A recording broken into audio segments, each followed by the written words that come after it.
And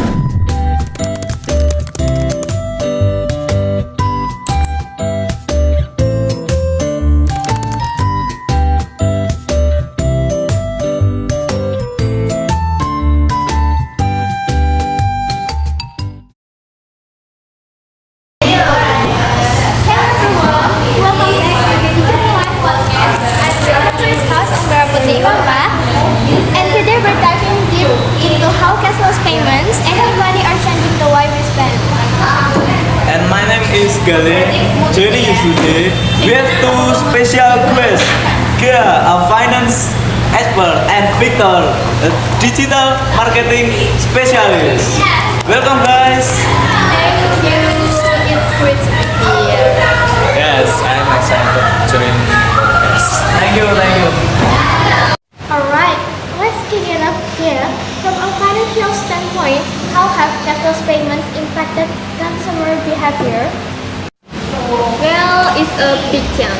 Cashless payments make it too easy to spend that people don't even realize how much they are spending. Like you're not basically handing over cash, so it does feel like you are spending money. Exactly. It removes the emotional connection. With cash, you feel the loss more. When it's digital, it's just numbers on the screen, and that can lead to overspending. That's a great point. Victor, how does this play into marketing? Do companies encourage this invisible spending? Oh, absolutely. Brand know that if you make the payment process easy, people will pay more. That's why we see things like one-click purchasing, mobile payment, and even apps that start your payment info. It's all about reducing the friction between wanting something and buying it. Yeah, it's like there's no time to think twice. You see something, tap, and it's yours. Do you think that kind of impulse buying is more common now, Victor? Oh, definitely. We live in an instant gratification culture, and cashless payment fuel that. It's all about speed and convenience. And companies design their platform to encourage that impulse. So, here, how does that affect people's financial health? Are we seeing more debt because of this? We are, particularly with younger generations who really heavily on cashless payments. They are not used to budgeting with physical money, and when everything is digital, it's easier to lose track of how much you're spending. That's interesting. I guess it makes sense since you're not counting bills as you spend. Victor, do you think that companies' purpose make it harder for people to see how much they're spending? I wouldn't say it's purposely hidden, but they definitely make it easier to spend without thinking. Apps and digital wallet often don't show you a total running balance until after you've made a purchase, which means you might not realize how much you've already spent that your day or week. And what about reward programs? I feel like cashback and discounts make people spend even more. Yeah, is that true? Yes, those incentives can be a trap. You feel like you're saving, but often you're just spending more to qualify for the discount or cashback. It's a psychology game. People love the idea of getting something back, but they don't realize they're spend more to get it. I've definitely fallen for that. Victor, how you brands use reward to encourage more spending? It's all about creating a loop. If you spend a certain amount, you get cashback or points, which can encourage you to keep using their payment system. It's a loyalty strategy, but it also keeps people in a cycle of spending more to earn more. So, spending. So interesting. Here, would you say that budgeting is harder in a cashless world? In some ways, yes. Since spending feels more abstract in digital payments, people can lose track of their experience. But on the flip side, there are a lot of tools available like spending trackers and apps that can help people manage their budget.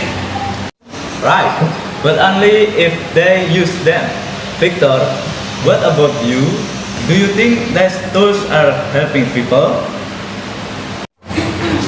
They can, but many people don't use them until they're already in trouble. The key is building awareness and using these tools proactively, not just when you're trying to fix overspending. Good point.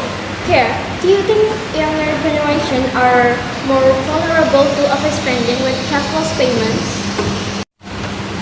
I do.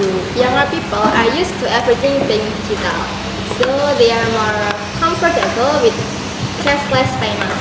But they are also more likely to overspend because it feels less tangible.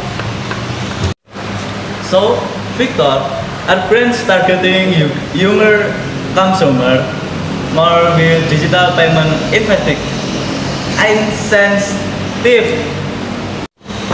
Oh, definitely, young generation are more likely to use a e-wallet, mobile payment, and even crypto. Brands know that and tailor their marketing strategies to make the most of that demographic habits. That's interesting. Here, do you think we'll eventually move to a completely cashless society? It's possible. We are seeing it more in cities where digital infrastructure is stronger. But rural areas and older generations still rely on cash. I think it will take time, but we are heading in that direction. Yeah, but there a learning curve, right? Victor, do you think businesses are ready for this shift? And some aren't. Large companies are already set up for it, but some smaller businesses might struggle to make the transition. It's going to be important for everyone to adapt if we're moving toward a cashless society. And what about the consumers?